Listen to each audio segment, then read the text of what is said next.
వాళ్ళు కలుగును గాక. ఆమేన్. యొక్క శుభదినమున గుడ్ ఫ్రైడే ఆరాధనకి కూడి చేరి వచ్చిన మీ అందరికీ ప్రభు పేరట వందనాలు. అందరికి వందనాలు. ఒకసారి హల్లెలూయా అని చెప్దామా? హల్లెలూయా. మంచిది. నేను కూడా కొద్ది నిమిషాలు వాకింగ్ చెప్పమంటారా? సరే, నేను కూడా ఒక కొద్ది నిమిషాలు మంచి సంగతులు మనం విన్నాము. కొద్ది నిమిషాలు నేను కూడా ఒక ప్రాముఖ్యమైన విషయాలు మీకు జ్ఞాపకం చేస్తాను.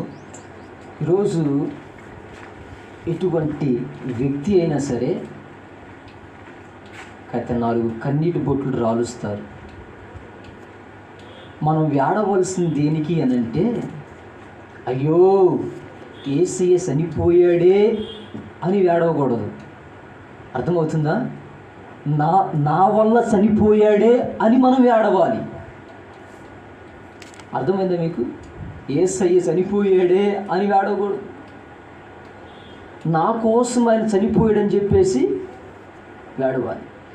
మీకు ఇంకొక విషయం ఏమిటంటే, యేసయ్య పొందిన మరణము అటువంటి మరణం ఇంకెవ్వరూ పొందలేదు.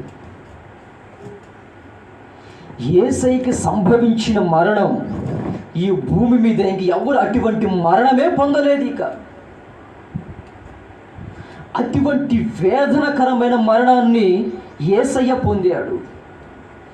ఆ మరణం యొక్క దృశ్యమును మనము ఆలోచన చేస్తేనే మన హృదయము బద్దలైపోతుంది.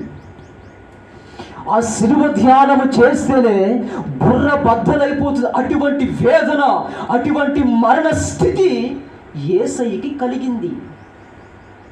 ఈరోజు మనము యేసయ్య యొక్క పంచగాయములు అనే ఆలోచన చేయబోతున్నాం. హల్లెలూయా. చాలా జాగ్రత్తగా మీరు వినాలి. నేను కూడా మీకు అర్థమైన రీతిలో చెప్పడానికి ప్రయత్నం చేస్తా. Praise the lord. ఏమంటే ఈరోజు మన ఏంటంటే పంచ గాయాలు, 5 గాయముల గురించి ఈరోజు. ఇప్పుడు యేసయ్య రక్తము పరిశుద్ధమైన రక్తం.